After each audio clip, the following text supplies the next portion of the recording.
১৭২ বছর পরে ভারতীয় রেলের মানচিত্রে আইজলের অন্তর্ভুক্তি। আগে যে পথটা যেতে ১০ ঘন্টা লাগতো সেটা এখন অতিক্রম করতে ৩ ঘন্টার মতো লাগবে। ৫১ কিলোমিটারের বেশি যাত্রাপথে মোট ৪৫টি টানেল আছে। দীর্ঘতম টানেলের দৈর্ঘ্য ১.৩৭ কিলোমিটার। মোট ব্রিজের সংখ্যা ১৫৩টি। সবথেকে দীর্ঘতম ব্রিজের দৈর্ঘ্য ১.৩ কিলোমিটার। উচ্চতম ব্রিজের উচ্চতা ১১৪ মিটার, যা কুতুব মিনারের থেকেও ৪২ মিটার উঁচু।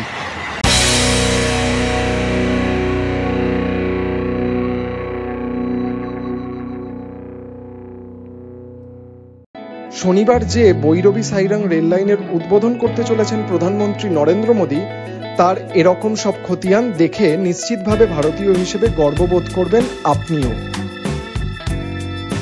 ২০১৪ সালের ২৯ নভেম্বর বৈরবী সাইরাং রেল লাইনের ভিত্তিপ্রস্তর স্থাপন করেছিলেন প্রধানমন্ত্রী নরেন্দ্র মোদী। অত্যন্ত চ্যালেঞ্জিং ভূপ্রাকৃতিক অঞ্চলে প্রায় ১১ বছর ধরে কাজ চালানোর পরে শনিবার নয়া ইতিহাস রচিত হতে চলেছে। চ্যালেঞ্জিং শব্দটা স্রেফ কথার কথা নয়, সত্যিকারের চ্যালেঞ্জিং পরিবেশে কাজ করতে হয়েছে। খাড়াই পাহাড়, গভীর গিরিখাত এবং ঘন বনের মধ্যে দিয়ে তৈরি করা হয়েছে রেল লাইন।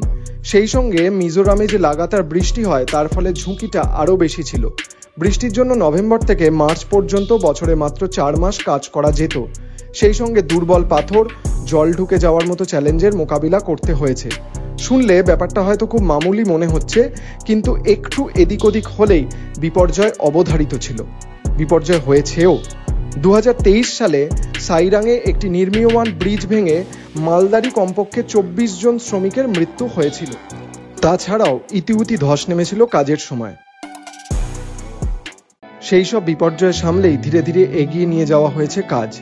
আর সেই আত্মত্যাগ এবং কঠোর পরিশ্রমের উপরেই ভিত্তি করে শনিবার তৈরি হবে ইতিহাস। রেলের আধিকারিকরা জানিয়েছেন ২০০৮ সালে বৈরবী সাইরাং প্রকল্পের অনুমোদন দেওয়া হয়েছিল। তার আগে বৈরবী পর্যন্ত রেল লাইন ছিল। বৈরবী আদতে অসম মিজোরাম সীমান্ত ঘেঁষে অবস্থিত। ২০১৪ সাল পর্যন্ত বৈরবী অবধি মিটার গেজ লাইন ছিল। ২০১৬ সালে সেটিকে ব্রডগেজ লাইনে রূপান্তরিত করা হয়। তারপর থেকে বৈরবী পর্যন্ত প্যাসেঞ্জার ট্রেন এবং মালগাড়ি চলাচল করত। শনিবার থেকে বৈরবী পেরিয়ে সাইরাং পর্যন্ত যাবে ট্রেন। সেখান থেকে মিজোরামের রাজধানীর দূরত্ব ২০ কিলোমিটারের মতো। রেল আধিকারিকদের বক্তব্য, বৈরবী সাইরাং রেল লাইনের ফলে নয়া যুগের উন্মোচন হতে চলেছে। কারণ মিজোরামের অধিকাংশ নিত্য প্রয়োজনীয় জিনিসপত্র অসমের শিলচর থেকে আনা হয়। সড়ক পথে সেই পথটা অতিক্রম করতে ১০ ঘন্টার মতো লাগে। নয়া লাইনের ফলে মেরে কেটে ৩ ঘন্টায় শিলচর থেকে জিনিসপত্র নিয়ে আসা যাবে।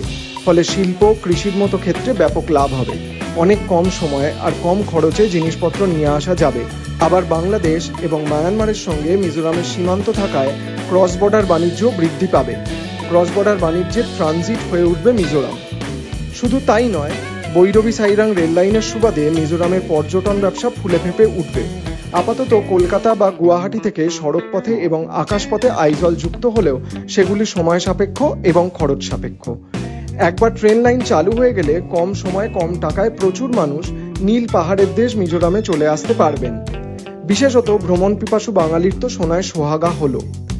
ইতিমধ্যেই কলকাতা সাইরাং ত্রি-সাপ্তাহিক এক্সপ্রেস, সাইরাং আনন্দবিহার রাজধানী এক্সপ্রেস এবং সাইরাং গুয়াহাটি এক্সপ্রেস ট্রেন চালু করার কথা ঘোষণা করে দিয়েছে রেল। সেই ট্রেনে চেপে সহজেই পর্যটকরা মিজোরামে আসতে পারবেন। ফলে পর্যটন সংক্রান্ত ব্যবসা আরও বাড়বে। সব মিলিয়ে বৈরবী সাইরাং রেল লাইনের হাত ধরে মিজোরামের আর্থিক উন্নয়নের গতি ত্বরান্বিত হবে বলে মনে করা হচ্ছে। এক নজরে বৈরবী সাইরাং রেল ব্রিজের কয়েকটি পরিসংখ্যান দেখে নেওয়া যাক। বৈরবী থেকে সাইরাংয়ের দূরত্ব ৫১.৩৮ কিলোমিটার। খরচ পড়েছে ৮,০৭১ কোটি টাকা। যে ৪৫টি টানেল আছে তার মোট দৈর্ঘ্য হল ১২.৮ কিলোমিটার। ৫৫টি বড় ব্রিজ আছে। ছোটখাটো ব্রিজের সংখ্যা ৮৭টি। ৫টি রোড ওভারব্রিজ এবং ৬টি রোড আন্ডারব্রিজ আছে। উচ্চতম ব্রিজ হল সাইরাংয়ের ক্রুং ব্রিজ। আর বৈরবী থেকে সাইরাং যেতে ৮০ মিনিটের মতো লাগবে। আপনি কবে যাবেন তা জানান দেশ দ্য সার্চকে।